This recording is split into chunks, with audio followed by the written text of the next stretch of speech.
going to go over how to adjust a Crozat. This is an upper Crozat, lower Crozat. You can put different attachments on the Crozat. You can put second molar extensions if you need to. You can put lap springs. You can put cuspid recurves on the lower. You can put cuspid recurves on the upper. It just depends what we're trying to do. You can leave the lap springs off, cuspid recurves off, and just have a simple transverse expander upper and lower. So the big key is to adjust this appliance correctly. So the best thing to do is, which I've already pre-marked, is to put the Crozat on a piece of paper and mark a molar width and a bicuspid width. I put a dot on the rest here and here, a dot on the lingual arm at the tip here and here. Now this tells you where you started with the Crozat. So if you start to adjust and you don't know where you're going, you just go back to this page to get it back to original size. Crozat on the lower is probably the most common, so we'll go over adjusting that. You want to put about a 4 millimeter load. First plier will be the flat on flat. You take the flat on flat to the arc in the anteriors. Make sure you keep the appliance parallel to the floor. Put it as deep in the plier as you can, like this. Make it a little easier to expand. And then you just squeeze. And then what that does is that develops the molar area only, but it also kind of activates it in a little bit of a V shape. Then you can take your appliance back to where the dots are, measure how far you opened.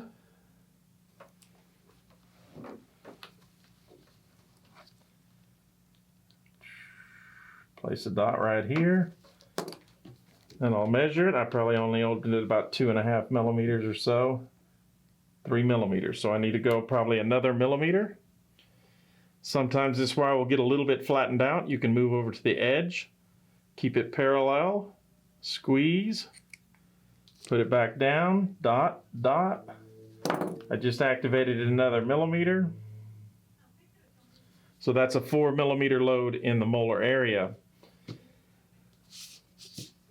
So when you put this on, by activating, the appliance opens like this.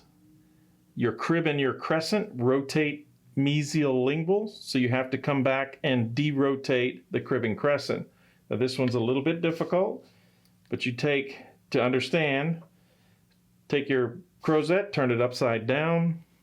You take the 3-jaw, straddle the body wire. One jaw goes inside the crib and the crescent, and you just kind of squeeze and use this like a vise.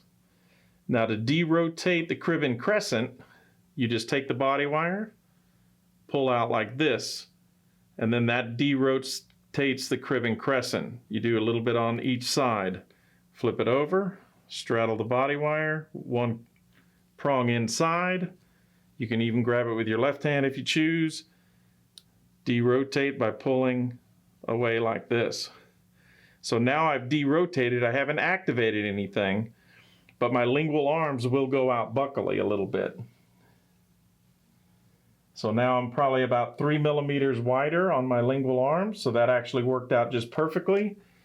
What you have to watch out for is when you de-rotate, this is like a lever, you don't want to create whiplash on your first buy, which means the first buy will move out further than your second buy.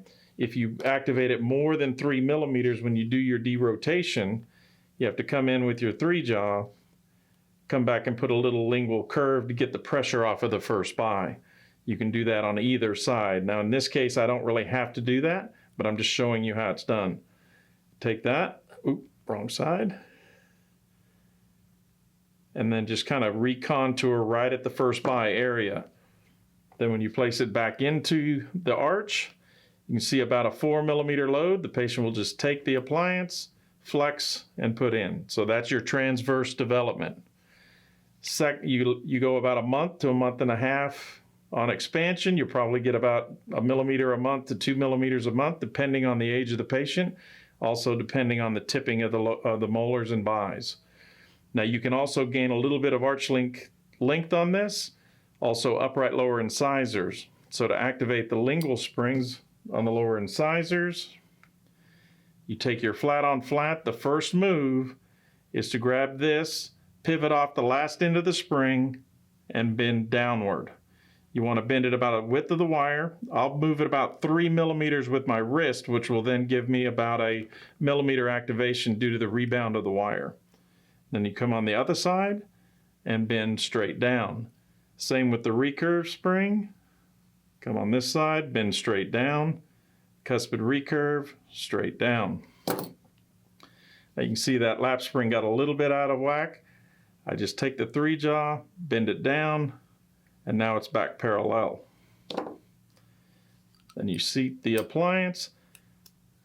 Now I've got a downward push, so that starts to upright, lower incisors, move the cuspids out. Then you repeat this process after about a month and a half to 2 months, but main thing is you have to measure it in the mouth. It doesn't matter if you measure from buccal hook, rest, it doesn't matter, just as long as you measure the same place twice. We'll do the rest. So from rest to rest in the mouth, it is 42 millimeters in the molar area. Take the appliance out, take the Bowley gauge, and measure what this says. And we are 45, so it didn't change much. So if let's say you had 45 and you're on the molars and you had 45 on the appliance, then you do a full 4 millimeter activation. If you still have a 2 to 3 millimeter load on it, you would only activate it 1 millimeter to 2 millimeters rather than the full 4 millimeters. And then that's how you activate a Crozat. Second molars, they just go along with your expansion, but if you have tipped second molars, very simply, you can take the hole to get rotation distal.